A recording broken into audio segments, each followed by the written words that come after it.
Bella and I are just in a patch of overgrown grass and flowers. We're picking some wildflowers, and I'm going to press these flowers actually.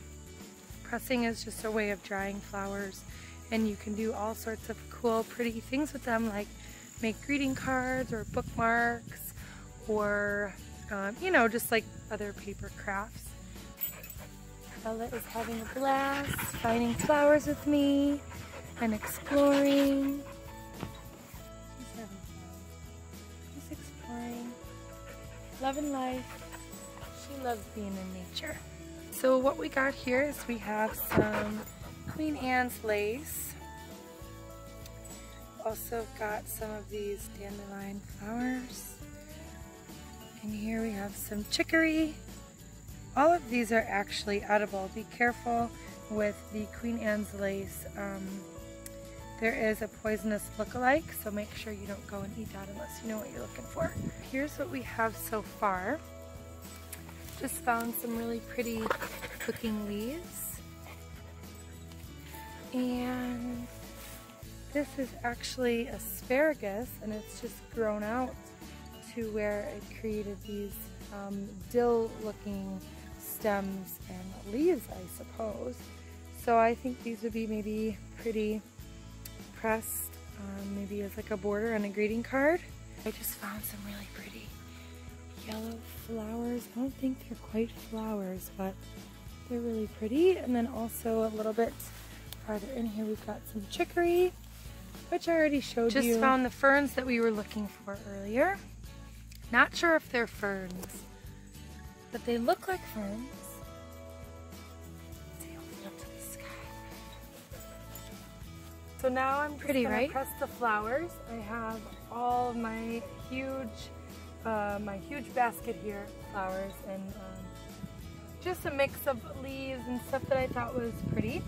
And then basically you just need some paper, some toilet paper actually works well, or even some parchment paper.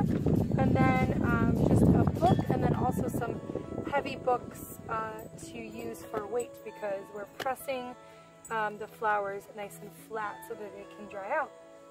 So this is super easy, guys, super easy craft. Basically, I'm just going to lay out a sheet of paper.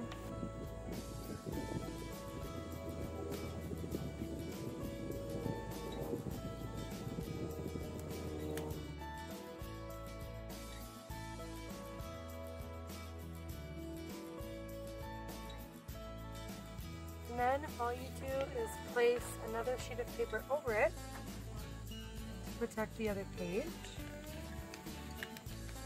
And then hold it down nice and flat. And then from here we're just going to place a couple heavier books, or even maybe a dumbbell, or just something that weighs a good amount. And then we're just going to let this sit for about a week or so.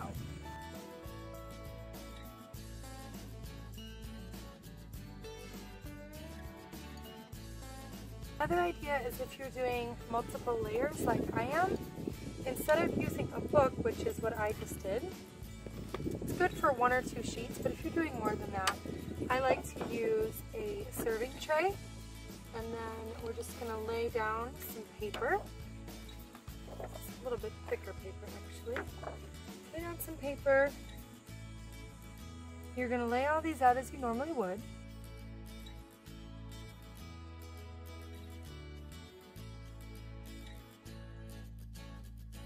And then from there, you're going to do the same thing as you did with the book. You're just going to place a piece of paper over this one, piece of paper over this one.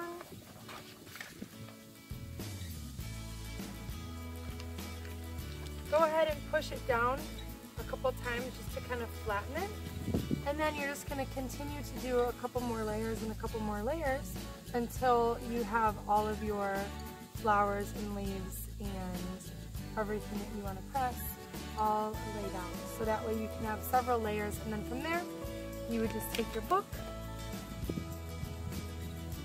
place it on top, and then maybe a little bit more weight, and then same thing. Now for flowers like this that have a little bit more plant material to them, on the bottom. Here's another example with a dandelion flower. Preferably, you're going to want to cut off the bottom of the flower. You're going to go ahead and spread it out in your hand. Just try to flatten it out. From there, we're going to flip it over, place it, spread it out as best as you can, flatten it, press it down with your fingers. With this one, I'm going to cut off quite a bit. Remember guys, you don't have to be super particular. This is not meant to look perfect. It's plants and flowers that are alive. So they're meant to look imperfect because that's what makes them beautiful. Each one looks a bit different and is not as uniform as the next. So each one is unique. A couple weeks later, and here is my big stack of pressed flowers and leaves and all sorts of cool stuff. So I'm gonna just lay out some of the ones that I think are super pretty. Here's a leaf. Some of these are pretty delicate, so you have to be careful. Here's a flower. Let's see, here's another really pretty one. So you can see it's nice and flat.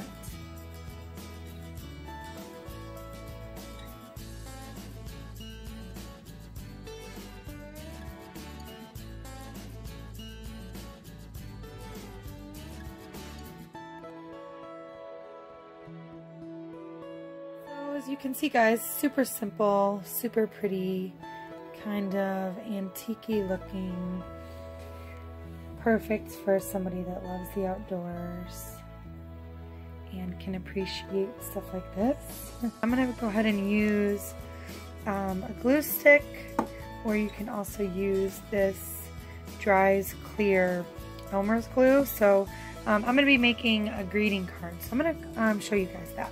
So all I did was take some thick white paper. You can use whatever paper that you like. I cut it in half and then in half again, so it makes this size card. And then I bent it first just so I don't have to worry about bending it after the flowers are all glued on and dried. And it's helpful to lay them out before you start gluing things on, just so you don't regret where you placed the flower after you've glued it. So I have these all laid out. These are not glued on yet, so just kind of play around with it, see what looks good, see what you like, and then start gluing. I took the glue stick and I just kind of rubbed it all over the front of the card, and then I also used this just in some specific spots. I think I'm going to add some more on this stem down here to make sure it stays down, but that's pretty much it. I like my cards to look a little bit not rustic, but not perfect, you know, not every little piece totally down on the paper, just because I don't think these are meant to look perfect. So super cute, homemade, very easy, and then you can write whatever you want inside the card. So that's it guys. Hopefully you enjoyed this video. Let me know if you guys like videos like this or want more crafting or DIY type stuff. Alright guys, have an awesome day.